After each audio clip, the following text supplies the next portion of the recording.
Olá, olá, seja muito bem-vinda e bem-vindo a mais uma aula aqui no canal do Revisão de Concursos, comigo, professor Yuri Matos. Essa é a nossa segunda aula em que estaremos resolvendo questões, começando aí pela disciplina de Direito Constitucional e dando continuidade até a todas as disciplinas de Direito e também as outras matérias do seu edital do concurso da Polícia Civil do Espírito Santo. Perfeito? Então, se você já está acostumado aqui com o nosso formato, com o nosso método, a questão fica na tela, tá? Se você não assistiu ainda às outras aulas, funciona da seguinte forma. Eu vou deixar a questão aqui na tela, você coloca em pausa. Eu não vou ler, senão vai ficar muita redundância. O foco é na explicação da questão, tá? Fazer você entender de forma muito didática e direta o que a banca quis cobrar do seu conhecimento por trás da questão, perfeito? Então vamos lá, lembrando que eu vou ter um recado muito importante para você no final dessa aula, que pode aí fazer total diferença para você. Então coloque em pausa, leia a questão, tenta acertar, mas volta aqui para a gente dar continuidade na solução da questão. Bom, essa questão da IBAD pergunta qual a afirmação sobre o processo legislativo brasileiro. Qual dessas afirmações está correta? Claro, aqui a questão, você já viu que o foco é sobre a emenda constitucional, a famosa PEC. Então vamos direto para entender essa questão, vamos direto aos detalhes do artigo 60 da Constituição Federal, que é o nosso manual de reformas, perfeito? O poder derivado reformador, que foi o que nós aprendemos na aula anterior, inclusive se você não assistiu é muito interessante. Então o poder derivado reformador é o poder que pode mudar a Constituição Federal, mas ele é totalmente limitado, perfeito? Porque ele é um poder derivado, que nós vemos. Ele tem que seguir um rito, um processo muito duro, firme, para garantir que a Constituição não seja alterada a qualquer custo e a qualquer momento. Tá? Então você precisa saber de cabeça 4 regras do artigo 60. Primeira regra, limite material. O que não pode mudar. A regra é a seguinte, não pode ser aprovado nenhuma PEC que queira abolir, que seria acabar, com as cláusulas pétreas. Quais são os assuntos tratados pelas cláusulas pétreas? Federação, o voto, a separação de poderes e os direitos individuais. Ok? Então aqui a gente está tratando do limite material. Essa emenda constitucional não pode ser aprovada nenhuma PEC que queira abolir, acabar com essas cláusulas pétreas. Perfeito? Então aqui a gente já consegue analisar muito bem a alternativa B, que diz, poderá ser objeto de deliberação a proposta de emenda que tende a abolir a forma federativa do Estado. Acabamos de ver que não. Essa afirmação está errada. Porque a federação é cláusula pétrea. Então é proibido deliberar sobre a abolição dela. Tá claro? Essa é a primeira regra que eu separei aqui para você, para essa aula. Vamos para a segunda regra, que é o limite circunstancial. Vimos o limite material, agora o limite circunstancial, que é quando não pode mudar. Perfeito? Antes nós vimos o que não pode mudar e agora quando não pode mudar. Tem mais a ver com o tempo. A regra é a seguinte, a Constituição não pode ser emendada em 3 momentos de crise, que são o estado de defesa, o estado de sítio ou uma intervenção federal. Então esses são os momentos de crise. Nesses momentos a Constituição não pode ser emendada, ok? Então aqui já nos faz analisar a alternativa D, que diz a Constituição Federal de 1988 poderá ser emendada na vigência de estado de defesa ou de estado de sítio. Errado. A regra é o oposto. Nesses períodos de crise, o poder de reforma é suspenso. Esse poder de mudança não pode acontecer. São nesses 3 momentos de crise. Estado de defesa, estado de sítio ou intervenção federal. Aqui na alternativa ele citou 2, o estado de defesa e o estado de sítio. Perfeito? Regra número 3, promulgação, que significa quem assina a emenda. Outra regra. Vimos o limite material, que é o que não pode mudar, o limite circunstancial, quando não pode mudar, e agora promulgação. quem assina a emenda.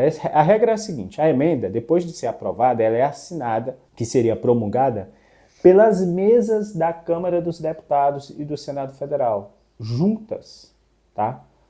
Isso já nos leva a analisar a alternativa C, que diz: a emenda à Constituição Federal de 1988 será promulgada pela mesa da Câmara dos Deputados com respectivo número de ordem.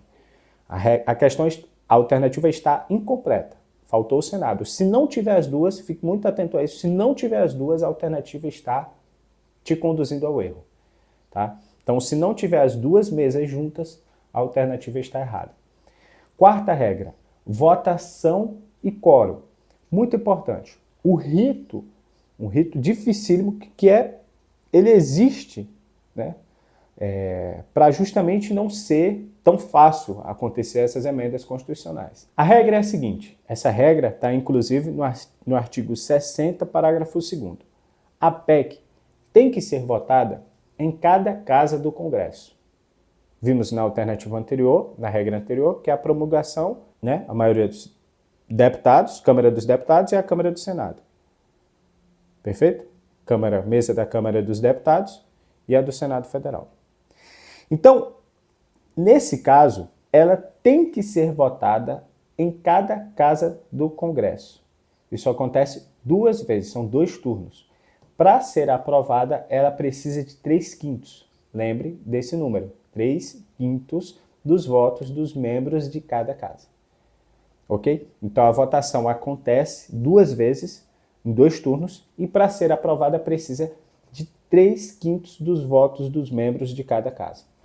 Isso já nos leva para a análise da alternativa E, que diz: a proposta de emenda constitucional será discutida e votada em cada casa do Congresso Nacional em 2 turnos, considerando-se aprovada se obtiver em ambas as casas, 3/5 dos votos dos respectivos membros. Perfeito, correto. Essa alternativa, ela descreve exatamente o rito solene, que é muito rígido, da aprovação da PEC. Então, esse é o quórum. Perfeito? Um quórum, o mais alto do país, inclusive, mostrando que para mudar a Constituição tem que ser realmente muito difícil. Perfeito? E a análise da alternativa A, que sobrou, né, que fala, compreende a elaboração de emendas provisórias, tratados internacionais e leis complementares. Isso aqui, fácil, você já eliminaria logo de início. Né? Tá errado. Emendas provisórias não existe. É medida provisória, o termo certo. Para começar, misturou um tipo de lei na outra. E tratados internacionais não é PEC. Não tem nada a ver. Tá? Então, resumo bem simples agora, muita atenção para a gente revisar tudo que foi dito nessa questão e você não esquecer. A PEC, ela é como se fosse um trem-bala da legislação. Ela é muito rápida para poder tramitar, por conta da sua prioridade, muitas das vezes, só que também é muito difícil a sua aprovação. Geralmente é um assunto muito importante, mas justamente por isso. Ela é rápida, mas ao mesmo tempo difícil. Então o limite é proibido.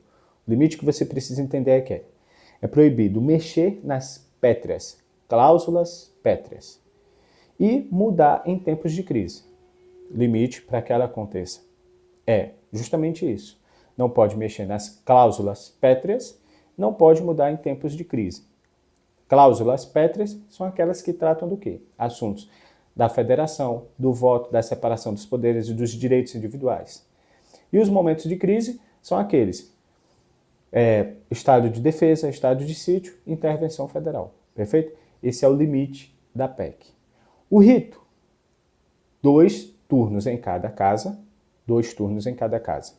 O rito: 2 turnos em cada casa. Câmara dos Deputados, casa da Câmara dos Deputados e do Senado Federal. Quórum: 3/5.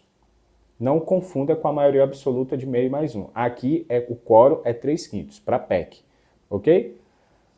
Então, tudo isso define que a alternativa correta da questão é a alternativa E.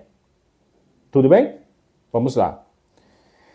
Agora, essa foi a questão tratando sobre processo legislativo, e o recado que eu falei no início, que eu deixei para o final, é que se você tem interesse de aprofundar, levar seus estudos a um outro nível, Nós temos um material totalmente original, desenvolvido e publicado pelo Revisão de Concursos, que são 510 questões explicadas, focadas aí na banca IBAD e no edital do seu concurso da Polícia Civil do Espírito Santo.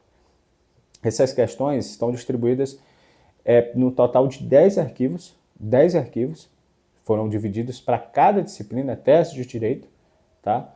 Algumas dessas questões serão abordadas em aula, explicando para você com esse método, tá? Inclusive o conteúdo do PDF é justamente esse que foi apresentado em detalhe para você da questão. Só que esse nível de detalhe com o material você encontra para 510 questões de todas as 10 disciplinas do edital. Se você tem interesse em adquirir para ajudar seus estudos, dar um passo à frente e também ajudar o canal, claro, trazer mais e mais conteúdo aqui para você, você pode adquirir o material na descrição do vídeo. Perfeito? O link está aí disponível para você. Então é isso. Aproveita também, se ficou até aqui, está gostando, está acompanhando o conteúdo, deixa o seu like, se inscreve no canal, ativa as notificações também. Estou subindo os vídeos das próximas aulas nas próximas horas, próximos dias, para você poder, para a gente estar juntos até a sua aprovação. Perfeito? Então, espero você na próxima aula. Até lá!